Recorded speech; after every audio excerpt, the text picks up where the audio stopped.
നിങ്ങളുടെ കയ്യിൽ ice cream stick ഉണ്ടോ? എങ്കിൽ വാ നമുക്കിന്ന് കുറച്ച് അടിപൊളിയായിട്ടുള്ള വുഡൻ ക്ലിപ്സ് ഉണ്ടാക്കാം.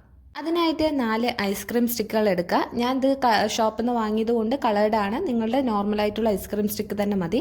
അത് സെൻറ്ററിലൂടെ കട്ട് ചെയ്തിട്ട് 2 പീസസ് ആക്കി മാറ്റിയെടുക്കുക. ഇങ്ങനെ എല്ലാം കട്ട് ചെയ്തെടുക്കുക. അതിനുശേഷം മറ്റൊരു A4 ഷീറ്റ് എടുത്ത് ഇതുപോലെ റോൾ ചെയ്തെടുത്തിട്ട് ഒട്ടിച്ചു കൊടുക്കുക. അതിനുശേഷം നമ്മുടെ ഐസ്ക്രീം സ്റ്റിക്കിൻ്റെ ഒരു പീസ് എടുത്തിട്ട് അതിൽ ഡബിൾ സൈഡ് ടേപ്പ് ഒട്ടിച്ച് നമ്മുടെ ഈ റോൾ ചെയ്ത് വെച്ചിരിക്കുന്ന പേപ്പർ അതിലേക്ക് ഒട്ടിച്ചു കൊടുക്കുക. ദെൻ നെക്സ്റ്റ് പീസ് എടുത്ത് അതിൻ്റെ മുകളിലാക്കി വെച്ച് റബ്ബർ ബാൻഡ് കൊണ്ട് നല്ല രീതിക്ക് ഒന്ന് ടൈറ്റ് ചെയ്ത് കൊടുക്കുക.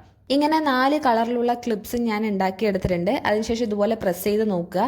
ഇങ്ങനെ ആവുന്നുണ്ടെന്നുണ്ടെങ്കിൽ നമ്മുടെ ക്ലിപ്പ് റെഡിയായി. ഇനി നെക്സ്റ്റ് നമ്മൾ ചെയ്യാൻ പോകുന്നത് ഇതുപോലെ കുറച്ച് ക്യൂട്ടായിട്ടുള്ള സ്റ്റിക്കേഴ്സ് വരച്ചിട്ട് അതിലേക്ക് ഒട്ടിച്ചു കൊടുക്കുക. അപ്പോൾ നമ്മുടെ അടിപൊളിയായിട്ടുള്ള പേപ്പർ ക്ലിപ്സ് ഇവിടെ റെഡിയായി. ഇനി ഇത് വർക്കിംഗ് ആണോ എന്ന് നോക്കുക. അതിനായിട്ട് ഒരു പേപ്പറിൽ ജസ്റ്റ് ഓരോന്നായിട്ട് ക്ലിപ്പ് ചെയ്ത് കൊടുക്കുക. അപ്പോൾ ഈ വീഡിയോ ഇഷ്ടമായെന്നുണ്ടെങ്കിൽ ലൈക്ക് ചെയ്യുക, ഷെയർ ചെയ്യുക, സബ്സ്ക്രൈബ് ചെയ്യുക. ഇതുപോലെയുള്ള വീഡിയോസ് ആയിട്ട് വീണ്ടും കാണാം. Okay, by.